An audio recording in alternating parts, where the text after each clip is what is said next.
Hello, I'm Severin Suzuki speaking for ECHO, the Environmental Children's Organization. We're a group of 12 and 13-year-olds trying to make a difference. Vanessa Seti, Morgan Geisler, Michelle Quigg, and me. We've raised all the money to come here ourselves, to come 5,000 miles to tell you adults you must change your ways. Coming up here today, I have no hidden agenda. I am fighting for my future. Losing my future is not like losing an election or a few points on the stock market. I am here to speak for all generations to come.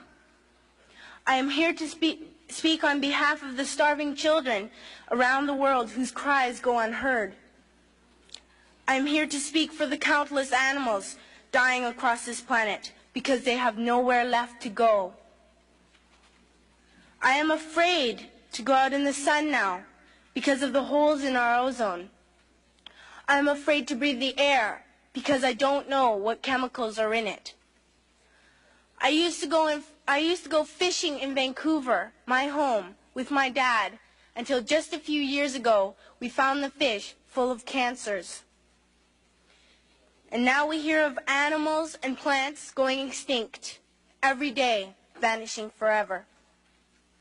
In my life, I have dreamt of seeing the great herds of wild animals, jungles and rainforests full of birds and butterflies.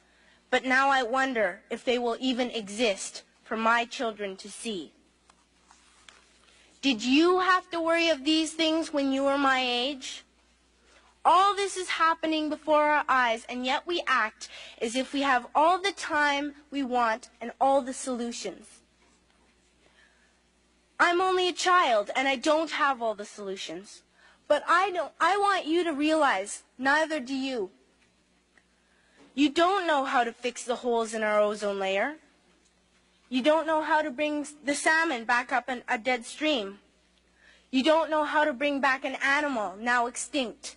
And you can't bring back the forest that once grew where there is now a desert. If you don't know how to fix it, please stop breaking it.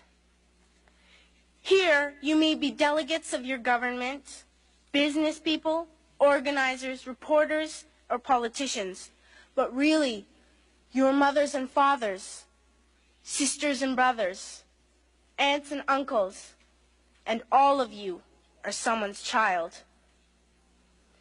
I'm only a child, yet I know we are all part of a family, 5 billion strong. In fact, 30 million species strong. And borders and governments will never change that. I'm only a child, yet I know we are all in this together and should act as one single world towards one single goal.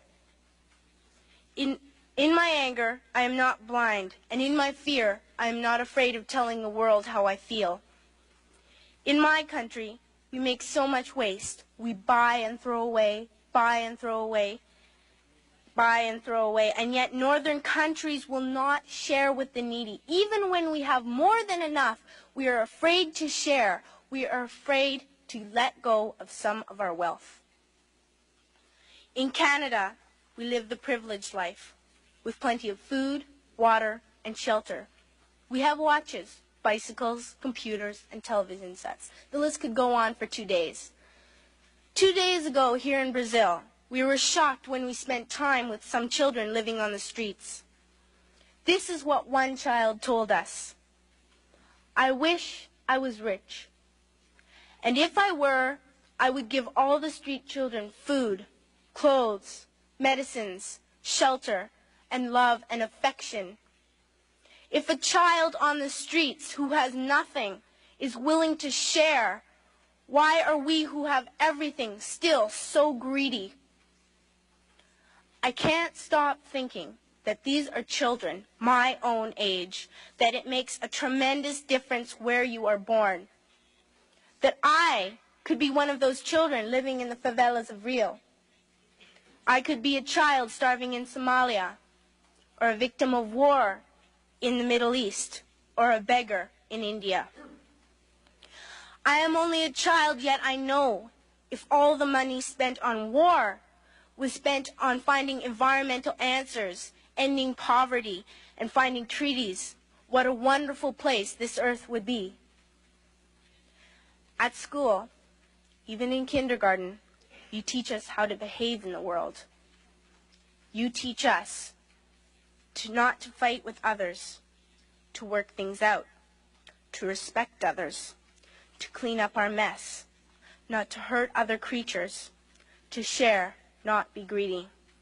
Then why do you go out and do the things you tell us not to do? Do not forget why you are attending these conferences, who you're doing this for. We are your own children. You are deciding what kind of a world we are growing up in. Parents should be able to comfort their children by saying, everything's going to be all right. It's not the end of the world, and we're doing the best we can. But I don't think you can say that to us anymore.